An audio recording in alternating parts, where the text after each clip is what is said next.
despejar dudas sobre el capítulo impositivo de este paquete fiscal que tiene media sanción de la Cámara de Diputados.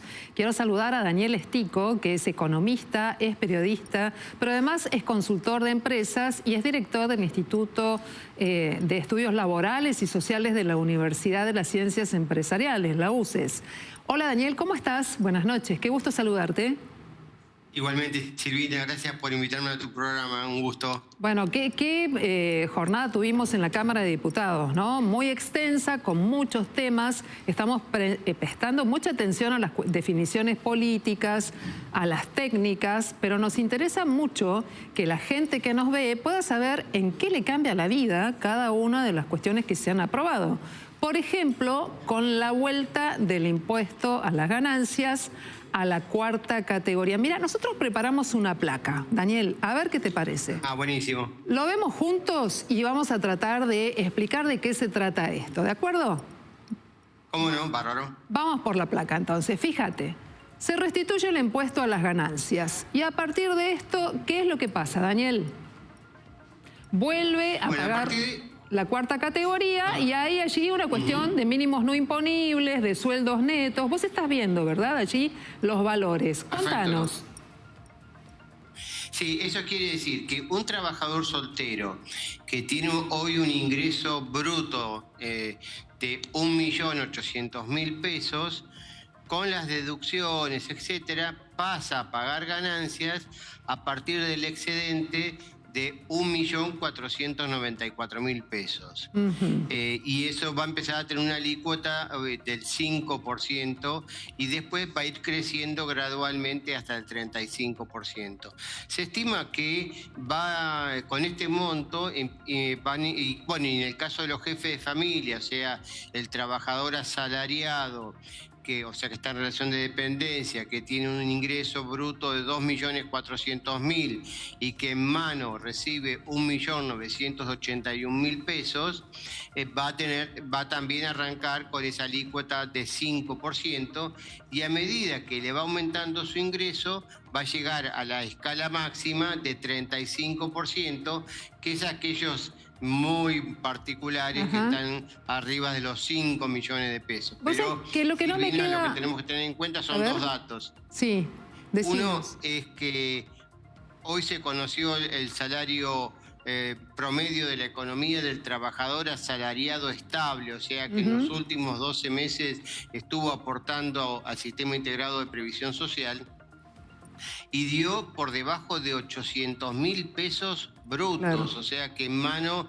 el salario promedio del trabajador privado, o sea, o mejor dicho, registrado en el sector público o privado, tiene un salario promedio que no llega en mano a 700.000 pesos, con lo cual esta base de imposición del impuesto a las ganancias, si bien cuando uno lo lleva a dólares son 1.500 dólares aproximadamente, va a pagar ganancias, es una cifra que hoy en la Argentina la reciben muy poquitos, al punto que se estima que solamente 800.000 trabajadores van a estar alcanzados por este impuesto. Ahora, fíjate, Daniel, qué situación paradojal, porque mientras tenemos estos anuncios, estas bases de imposición, también ocurrió otra cosa hoy en el recinto de la Cámara de Diputados que llevó a una discusión, particularmente de los diputados de extracción sindical.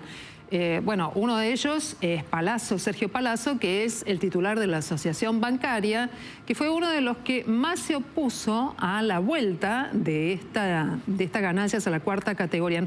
No fue el único, ¿no? Porque hubo un dirigente petrolero, diputado nacional de la provincia de Chubut, que incluso dijo que se va a romper la paz social a partir de la vuelta de ganancias. Pero quiero que nos centremos en el debate de la Cámara de Diputados, ¿de acuerdo? Perfecto. Vamos. La verdad que cuando uno observa cuál es el proyecto no han hecho ninguna genialidad, es retomar más o menos lo que era la ley anterior, actualizarla por inflación y que los trabajadores vuelvan a pagar ganancias en un marco donde se exime el pago a grandes contribuyentes de bienes personales.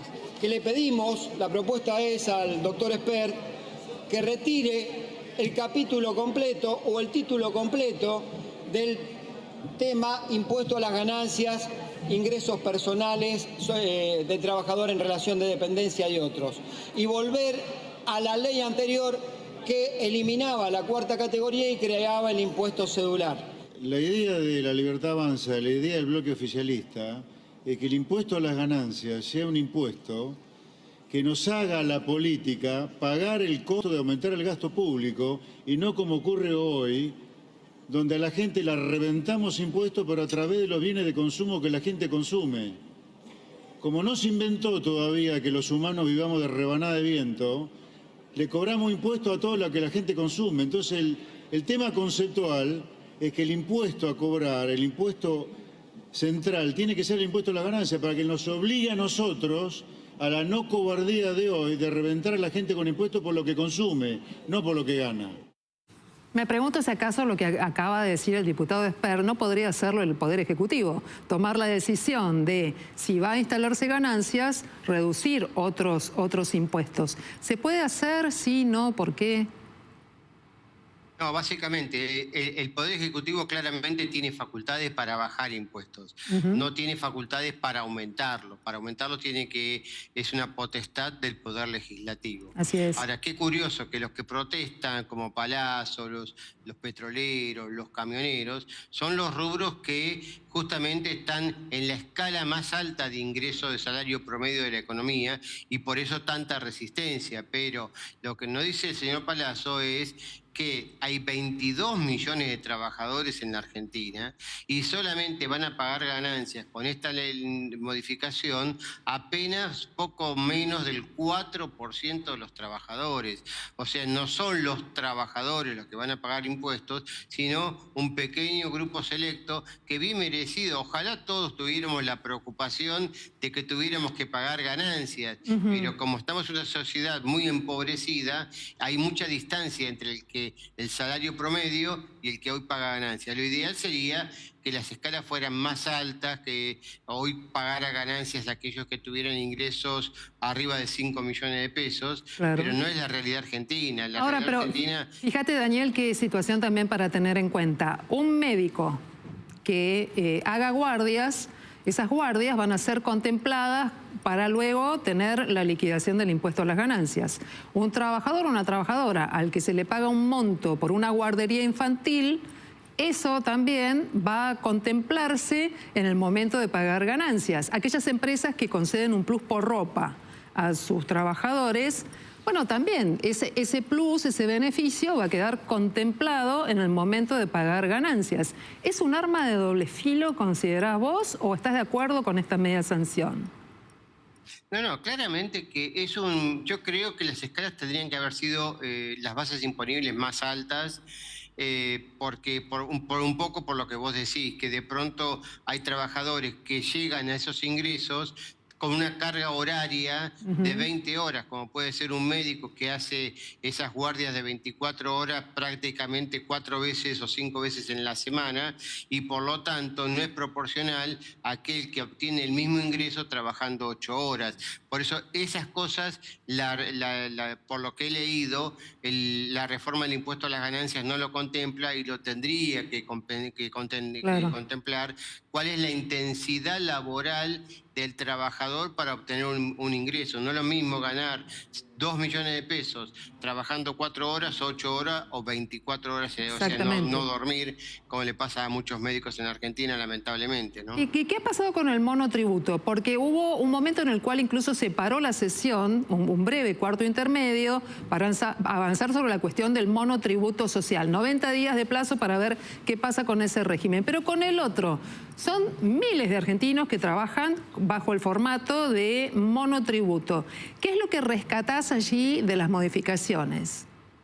Bueno, básicamente lo más importante acá es que se han actualizado las escalas y que se han equiparado productores o prestadores de bienes con los prestadores y productores de servicios, y hasta hoy aquel que factura en un año, en los últimos 12 meses móviles, o sea, desde marzo del año pasado hasta febrero de este año, o de abril del año pasado hasta marzo de este año, que superaran una facturación de 11 millones de pesos, o sea, menos prácticamente de 900.000 pesos por mes, quedaba fuera del régimen del monotributo y tenía que ir al régimen general de pagar ganancias, IVA, tener un contador que le hiciera las liquidaciones, etcétera. Y ahora esos topes se elevaron a 68 millones. Con lo cual, aquel que factura en un año 68 millones de pesos quiere decir que tiene un margen prácticamente de una facturación de hasta casi 5 millones, un poco más, de pesos por mes, que entonces le permite a profesionales, a trabajadores individuales, estar en el régimen monotributista y no de ganancias. Por eso muchos médicos en la Argentina que trabajan en hospitales de renombre están en relación, no están en relación de dependencia, están como trabajadores independientes, facturan, y por lo tanto van a dejar de tributar impuestos a las ganancias, y es un gran beneficio porque pueden volver al régimen general. Claramente los que salieron en los últimos tiempos parece ser que la norma no los incluiría porque tienen que esperar 3 años para volver, pero probablemente eso se pueda corregir en la reglamentación de la norma. Vos sabés que hablando... Ahora, todo lo que estamos hablando, hay que tener presente una cosa. Es una media sanción. Claro, entonces ahora falta la media sanción del Senado, sea, que lo convierta en ley el Senado. Si el Senado tiene mayoría para hacer cambios en esta legislación, tiene que volver a diputados. Así es. Y diputados, para volver a imponer el proyecto que salió votado hoy, tiene que ya no solamente contentarse con obtener la mayoría simple, sino 2/3 de los votos. Y es ahí donde se complica el panorama para el gobierno. Por eso el gobierno está especulando, está rezando con que a lo sumo se logre un empate técnico de 36 senadores y que sea la presidenta del Senado que vote el voto definitivo, como recordarán ustedes cuando fue la famosa resolución 125, el voto no positivo de Julio Cobos. Exactamente. Bueno, Daniel, te agradecemos mucho esta conversación. Las conversaciones en el Senado ya comenzaron. Habrá que mirar un poco más ese encuentro que tuvieron hoy Victoria Villarruel y Karina Milei. Dos mujeres con mucha fuerza, con mucha decisión política detrás de este proyecto. Y ahora ver además si finalmente se convierte en ley la reglamentación, porque ahí el Ejecutivo se reserva la famosa lapicera, también en este caso para saber o para implementar líneas muy finas de lo que pueden cerrar este impuesto y otros más. Como siempre, una alegría verte, Daniel. Gracias. Igualmente, Silvina, gracias por convocarme. Muy bien. Ahora, el capítulo impositivo.